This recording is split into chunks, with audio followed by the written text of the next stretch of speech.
اپنے ہمدردانہ احساس کی وجہ سے وہ چاہتا تھا کہ کسی طرح یہ پتھر وہاں سے ہٹا دیا جائے۔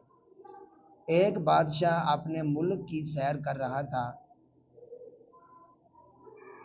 کہ اسے خیال آیا کہ کیوں نہ اپنی رعایا کا امتحان لیا جائے۔ اس نے ایک بڑی گزرگاہ کے بیچوں بیچ ایک چٹانی پتھر ایسے رکھوا دیا کہ گزرگاہ بند ہو گئی۔ اپنے ایک پہرے دار کو نزدیک ہی ایک درخت کے بیچ چھپا کر بٹھا دیا تاکہ وہ آتے جاتے لوگوں کے رد عمل سنے اور اسے آگاہ کرے۔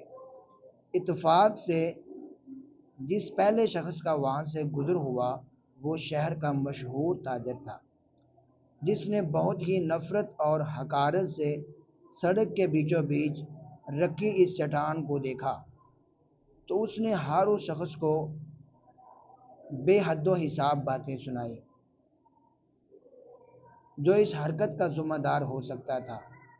چٹان کے ارد گرد ایک دو چکر لگائے اور چیختے دھاڑتے ہوئے کہا کہ وہ ابھی جا کر اعلیٰ حکام سے اس حرکت کی شکایت کرے گا اور جو کوئی بھی اس حرکت کا ذمہ دار ہوگا اسے سزا دلوائے بغیر آرام سے نہیں بیٹھے گا۔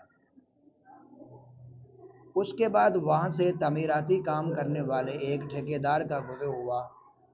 اس کا رد عمل بھی اس پہلے گزرنے والے تاجر سے مختلف تو نہیں تھا، مگر اس کی باتوں میں ویسی شدت اور گھن گرج نہیں تھی جیسے پہلے والا تاجر دکھا کر گیا تھا۔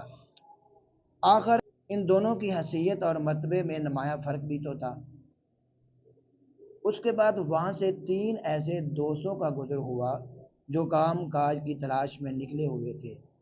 انہوں نے چٹان کے پاس رک کر سڑک کے بیچوں بیچ ایسی حرکت کرنے والے کو جاہل، بہودہ اور گھٹیا انسان کی تشبیہ دی، کہکے لگاتے اور ہنستے ہوئے اپنے گھروں کو چل دیے۔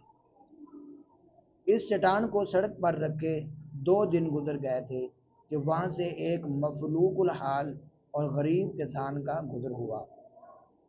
کوئی شکوہ کیے بغیر جو بات اس کے دل میں آئی وہ یہ تھی کہ وہاں سے گزرنے والوں کو تکلیف ہوتی ہوگی۔ اپنے ہمدردانہ احساس کی وجہ سے وہ چاہتا تھا کہ کسی طرح یہ پتھر وہاں سے ہٹا دیا جائے۔ ایک وزنی پتھر کو اکیلے وہاں سے ہٹانا بہت مشکل کام تھا، لیکن اس نے ہمت نہ ہاری اور مضبوط لاٹھی سے زور لگا کر بڑی جد و جہد کے بعد چٹان نما پتھر وہاں سے ہٹا دیا۔ اور جیسے ہی یہ چٹان نما پتھر وہاں سے ہٹا تو نیچے ایک چھوٹا سا گڑھا کھودا ہوا تھا جس میں رکھی ہوئی ایک صندوقچی اسے نظر آئی۔